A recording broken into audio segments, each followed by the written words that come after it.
Hey everybody, this is Greg from ZDNet, and this is my backyard.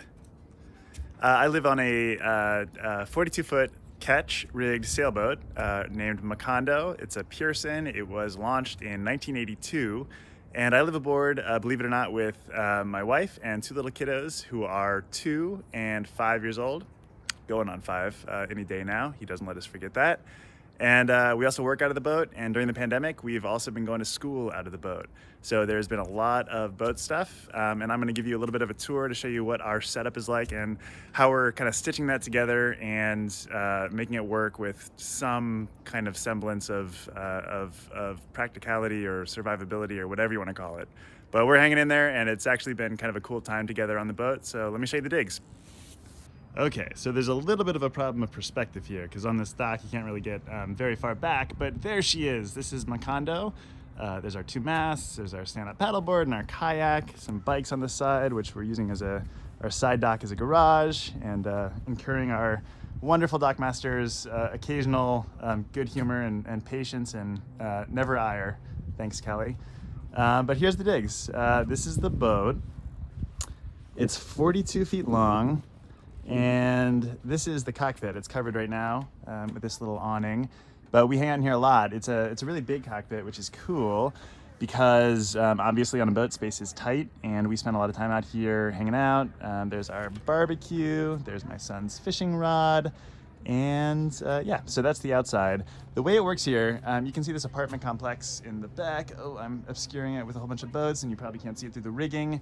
But the slip that we're in is associated with that apartment complex, and we pay a live-aboard fee in addition to our slip fee, which gives us access to a whole bunch of services like the pool and the gym and all of that good stuff, which we, before the pandemic, certainly availed ourselves of a lot with 2 little kids. During the pandemic, we haven't been able to for obvious reasons, except for the pool by appointment. So that's been a little bit of a blow, but we've been having fun at the pool. Our services, there's my kid's toy, come in by virtue of our dock box. So you can see there's water hookup there. We fill up our tanks on the boat. Macondo holds 120 gallons and in 3 tanks. So we do that manually. You can also hook it up so it's kind of constantly on with pressure from the outside, but there's some risks involved in that. And the inlet is right by some sensitive electronics and our battery bank, so we don't want to do that. So I do that manually about once a week. We also get our power from the dock box going up in this extension cord looking thing hanging precariously over the water, which goes all the way back and plugs into the boat, and that's how we get 110 AC on the boat. So let me tell you how all of this works with working. Internet is a big challenge. If you can see right here, that's our the little receiver right there is attached to our whisker pole, our spinnaker pole. That is actually getting internet by direct line of sight from a building way over there, which you can't quite see from my perspective, but up on the boat you can. And if you're on a direct line of sight to that building, there is a mom and pop ISP that does internet for the marina. And it's like one of those cool vestiges of a time now bygone. But that's how we get internet. It's pretty reliable, and occasionally, if it's a super low tide, that actually will go down and we'll get spotty internet. So every once in a while, if there's a very important meeting, it pays to check the tide table. Okay, so I'm standing right now in our companionway, which is like our front door, basically. I showed you the cockpit. We come in down through this companionway, and I'll give you a sense of the digs here in our space. This is the aft cabin. There's like a bedroom in here, which doubles as an office. It's a mess. Again, I have 2 kids, so a lot of the boat is a mess. But here's the main salon and the galley. It's like a tiny house, basically. And the kids' room is in the V-berth back there. So it's actually a good amount of space for a boat. As you can imagine, it gets quite cramped for 4 people aboard, but it also kind of balloons out with love. At night, when we've got some cool warm lights on and some music playing, we have a good time in there. But I'm going to tell you a little bit about the kind of logistics of working on a boat. There's really a tale of 2 scenarios here. The first scenario is when we're in the slip, which I showed you. It's basically using 110 just like you would in your house, using internet just like you would in your house, and often kind of going outside of the boat to find a space to work. When we're sailing, which we have done more and more, and during the pandemic, it's been a great relief valve to be able to go to a local island here called Catalina and anchor off and just kind of have a private little cove for ourselves, but still be able to work. It's a different scenario. So I'll go through both of those right now. Okay, so when I am in the slip, when we are in the slip and we're kind of stable for any period of time, I typically get off the boat to work, and it's definitely like a digital nomad kind of setup, and it's super basic. It's almost funny making this video because it's stuff that everybody has. Being a journalist on the go is actually really compatible with a smartphone, a computer, and not much else. But here's my rig. So I use a backpack. This is a Topo Rover. It's a little hipster porn for you. I think this is like a 20-liter backpack. Small, simple, looks pretty cool. And it's easy to clean, actually. That's a big thing. With kids in general, whether you're on a boat or not, this thing it wipes down really clean. As far as devices, so here's what I'm using. I'll try to, there we go. So this is my hotspot. It's a Verizon MiFi Jetpack. I think this is the 8800L, and yeah, it just uses 4G, and that's pretty good for pretty much anywhere in town. I live in Los Angeles. I've got a MacBook Pro that's, I don't know, maybe 5 years old right now. It's definitely battle worn. I don't know if you can see that there, but I use this for pretty much everything. Journal, I like to take notes by hand, and actually, embarrassingly, one of my prized possessions, whether I'm on land or at sea, is a pen necklace that I made. And it's got some Dyneema that I use for a cord here, which I guess if I'm ever in a sailing emergency, I can use in a pinch. But yeah, it's just got 2 pens, and if you want to know what kind of pen I use, it's a Sino 207, which hands down is the best pen ever designed and made. Thank you very much. Disposable pen, obviously. What else? I have a Kindle. I like to read a lot, and I find this is really conducive to being on the go, and especially if you're going somewhere, outside of your home to work, which during the pandemic means, like a lot of parks, public spaces that haven't been closed, anywhere that I can, safely be socially distant and just kind of hang out on a bench. I really find it's actually quite easy for me to work that way.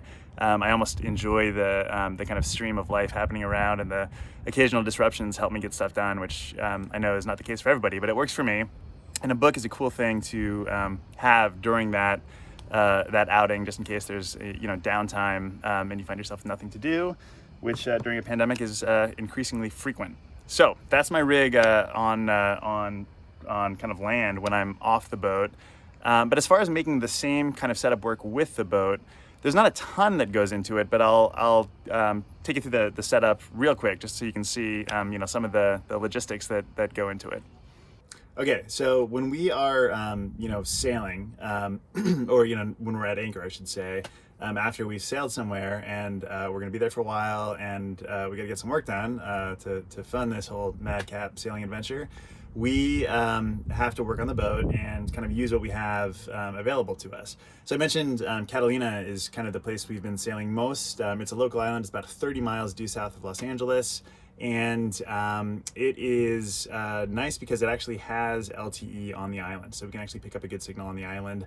But there are kind of shadows, especially if you get into some private coves where it is more difficult to find signal. And that means you can't obviously connect to the internet. I should mention the same jetpack is basically what we use for Wi-Fi. It's just a really easy, convenient, portable way to grab Wi-Fi out of the air, or an internet signal out of the air. So that's what we use. So when we're in one of those shadows where we can't get signal or easy service, or the service is a little bit spotty, I use this. This is a cell antenna. It works with 4G, which is great. And you'll see it is mounted somewhat ugly-ish. It doesn't look pretty, to a piece of teak with a little eyelet right here and an eyelet right here. And what I actually do with this, believe it or not, is I attach a halyard on the mizzen mast to this little eyelet, and then I string this antenna up the mizzen mast, which gives it some nice height. and this little line on the back is a control line to keep it from clanging into the mast. And that's how we kind of extend and boost our signal, which really allows us to go pretty far afield, we've found, while still picking up some good signal, which is pretty cool. Okay, power. That's another issue, of course, when we're on the sailboat. There's not that nice dock power that we're getting, shore power it's called. So what do? We have batteries, obviously, that power our engine. We also have a house battery bank. So we have, 400 amp hours in our house bank and 127, I believe, in our engine bank. So 527 total amp hours, which is pretty decent. It gets us through at least a couple days of usage. That's 12 volt, obviously. I'll show you our panel here. The boat has AC, which I showed you, and then also the DC breaker. So when we're out, we're using DC. We do have an inverter. That right there, we'll throw it into invert mode. So we'll use that to charge up laptops and the pluggable devices. We tend not to invert very much other than charging. It just eats a lot of power. So it's just not a good idea when you're out, especially if you are kind of open-ended in how long you're going to be out. So we don't invert very much, but we do use it. It's available to us. We can always run AC if we need it. But the AC runs all the crucial systems like, the refrigerator, which is the big one, and the stereo, the VHF, all those things. The gas control, we have propane on the boat, and it runs the control that opens and closes the propane, which is an important safety feature. So the way we charge that, we don't have solar. And that's like a crucial upgrade if you're going to go long-term cruising. It's just kind of the easiest way to do that. A wind generator is also another add-on that we are talking about kind of loosely for future cruising plans. The way we do it, though, is with our engine. You can't see the engine right now because it's underneath this cabinetry right here, but it's a 58 horsepower Westerbeek diesel, and the alternator on the diesel, it puts out about 100 amp hours, which is, or 100 amps, I should say, which is, a fair amount of current, and that allows us to recharge the batteries pretty quickly. So we'll do that every couple days when we're out, when the batteries kind of fall to a critical level. It's their glass mat lead acid batteries, so we don't discharge them past about 30%. So when it gets to that, or when it's approaching that kind of threshold, we'll recharge. We'll just kind of run it at idle for a little while, let the batteries top off, and then we're good to go again. So that's how we pull power on the boat. We also have a variety of power banks. This is like a 25,000 milliamp hour battery bank. I think it's just like a random unbranded version you can buy on Amazon. We have several versions of this, or different smaller ones. And yeah, that's about it. So that's how we do it. We economize with space. We're sitting on beds. We're sitting on the settees back there. There are kind of leaf table that kind of pops up. We use that as a desk. And I often use this second companionway, these stairs here, as a standing desk. This actually is a nice little platform for a computer, and it's right at standing height, and my head kind of rests right about here when we're doing that. And yeah. We make it work, in other words, which I know we all are during the pandemic in different ways, and this is our way. And it's fun, it's annoying, it's crazy, and it totally works. You actually don't need a lot for the kind of work I do, which is fortunate, and that's how we're doing it. So anyway, if you guys have questions, throw them in the comments. I'd be happy to talk about boating stuff all day, and especially any aspiring boat owners or boat workers, or anything having to do with boats. I'm available to chat about it. So thanks for joining me. Thanks for coming aboard. And yeah, I'll see you guys soon.